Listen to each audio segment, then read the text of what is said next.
de opresiones, una patria libre de tiranías, una patria libre de dominios extranjeros, una patria libre. Una patria que nos haga creer en nosotros mismos y en la historia de nuestro pueblo.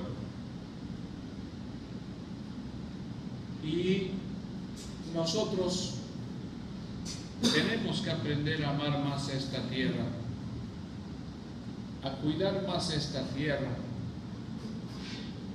a bendecir más esta tierra, a trabajarla más, para que sea más productiva, más próspera y más bendecida, y pueda desempeñarse realmente como un pueblo libre,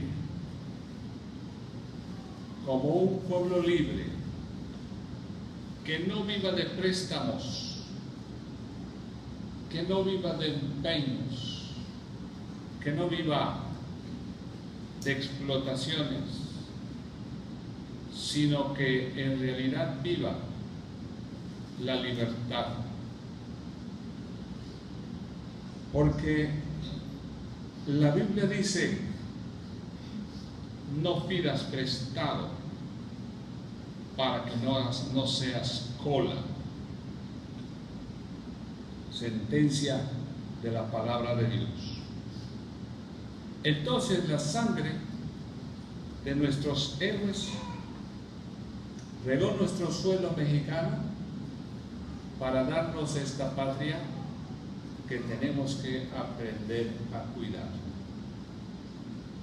Y en el texto que acabamos de leer, en los versículos 22 al 25, tenemos un tema al cual llamo su atención. Dice así, allá del 24: a Jesús, el mediador del nuevo pacto, y a la sangre rociada que habla mejor que la de Abel. Y a la sangre rociada que habla mejor que la de Abel. Estábamos hablando de la sangre de los mexicanos que regaron las tierras mexicanas a la hora de la lucha por la independencia de México. Bueno, ahora vamos a hablar de la voz de la sangre que menciona la carta a los hebreos. La voz de la sangre. Y claro que la pregunta natural es: ¿qué sangre es esta de la cual se está hablando aquí en este versículo?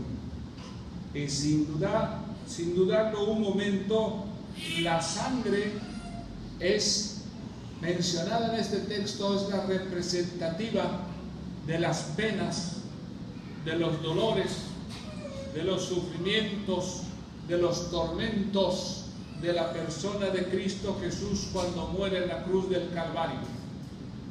Un dolor con agonía incalculable hasta el punto que le hace exclamar: Dios mío, ¿por qué me has desamparado? Sus sufrimientos no eran solo aparentes, sino reales y profundos. No eran solamente dolores naturales, sino sobrenaturales. Y cuando Cristo está padeciendo en la cruz del Calvario, Él no tuvo la comprensión de nadie, no tuvo la compasión de nadie, no tuvo la compañía de alguien que estuviera cerca de Él para apoyarlo, sino que al contrario, la Biblia dice que todos le abandonaron, hasta el punto de que Dios el Padre también así lo siente Cristo: ¿por qué me has desamparado? Y entonces se está hablando, cuando se habla de la sangre rociada, que habla mejor que la de Abel, se habla de la sangre de Cristo que derrama en la cruz del Calvario por todos nosotros. Es la expresión doctrinal de lo que se conoce en la Biblia como la expiación por el pecado. Así que vamos a hablar en esta mañana de la voz de la sangre. La voz de la sangre, de la cual se nos habla aquí en este texto. Entonces, lo primero que tenemos que aprender a ver es que la sangre rociada sobre el altar es el punto central de la manifestación del Evangelio. La sangre de Cristo derramada en la cruz del Calvario es el punto central de la manifestación del Evangelio. El amor de Dios es tema vital e importante en este caso.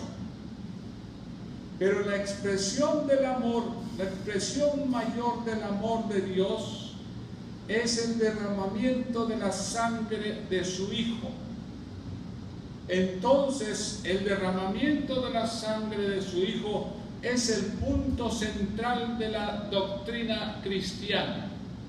Hasta el punto de que la misma carta a los Hebreos dice: sin derramamiento de sangre no hay remisión de pecados. Sin la sangre de Cristo no hay perdón de pecados.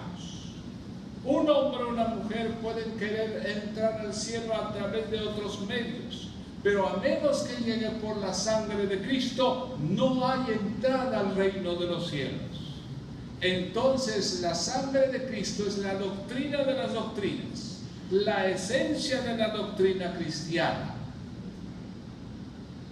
Por lo tanto, hay que tomarla como tal, hay que creerla como tal y hay que predicarla como tal, porque sin la sangre no hay libertad espiritual, no hay libertad moral, no hay libertad celestial.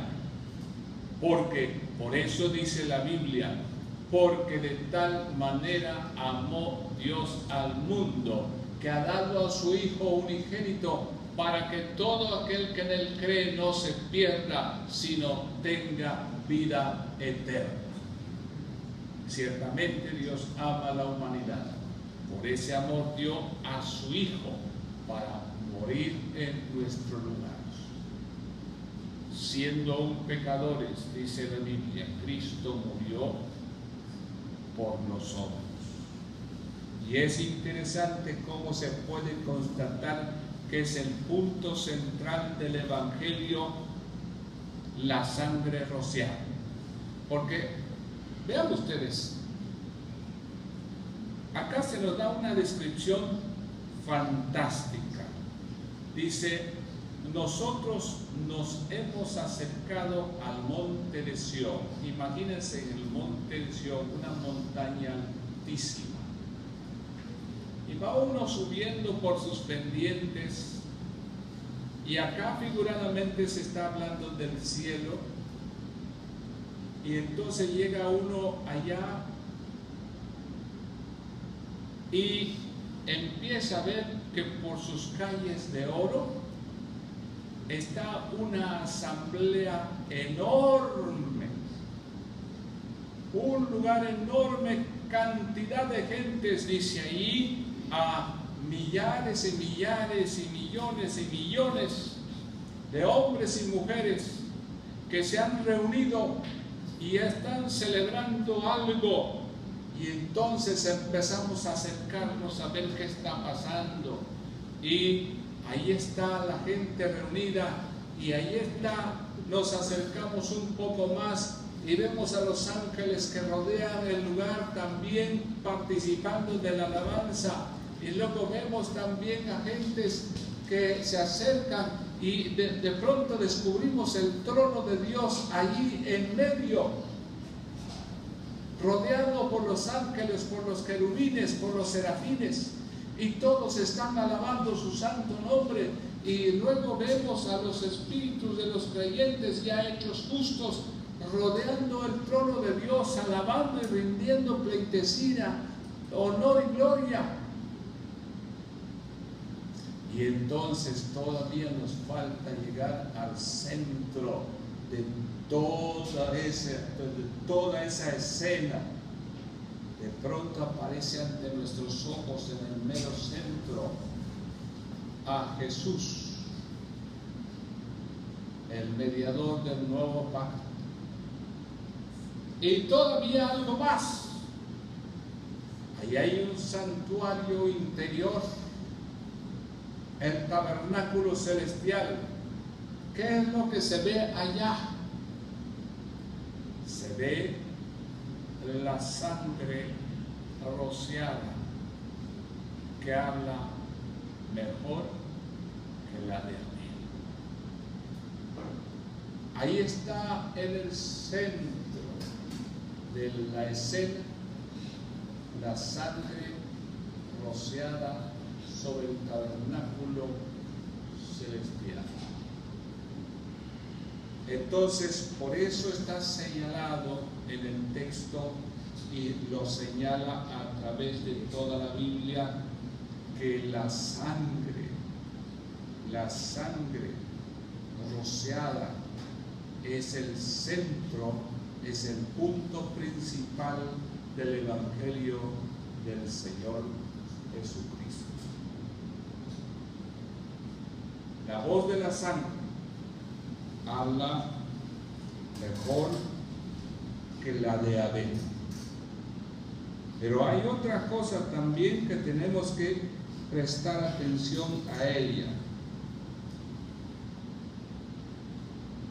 La sangre rociada es idéntica con Jesucristo mismo. Aunque en el texto dice a Jesús el mediador del nuevo pacto y a la sangre rociada que habla mejor que la de Abel, como si estuvieran separados, pero en realidad son idénticos, porque a través de un giro gramatical se nos hace ver que Jesucristo es señalado como aquel que derramó su sangre por nosotros. Por eso hay dos expresiones muy interesantes ahí: él y ella. Pero ella se refiere a la sangre y él habla de él, Jesucristo. Y entonces hace ver que la sangre rociada es la sangre de Jesucristo. Y es que materialmente se puede separar la sangre de Cristo de él. Por ejemplo, cuando es torturado, cuando es ejecutado, le separan su sangre, por decirlo ahí así. Pero espiritualmente no se puede separar. Cristo y su sangre son lo mismo. Entonces Cristo derramó su sangre por nosotros y es presentado aquí en este versículo, identificándolo claramente.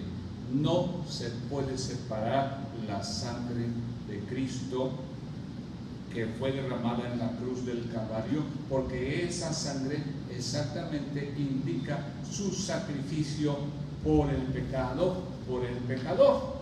Ahora, esto es importante porque a Jesucristo no hay que confundirlo como un maestro de moral.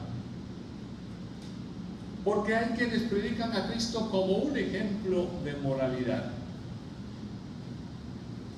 Hasta el punto que dicen, en los últimos momentos de la muerte de una persona, dicen: Cristo vino a enseñarnos a bien morir. Cristo.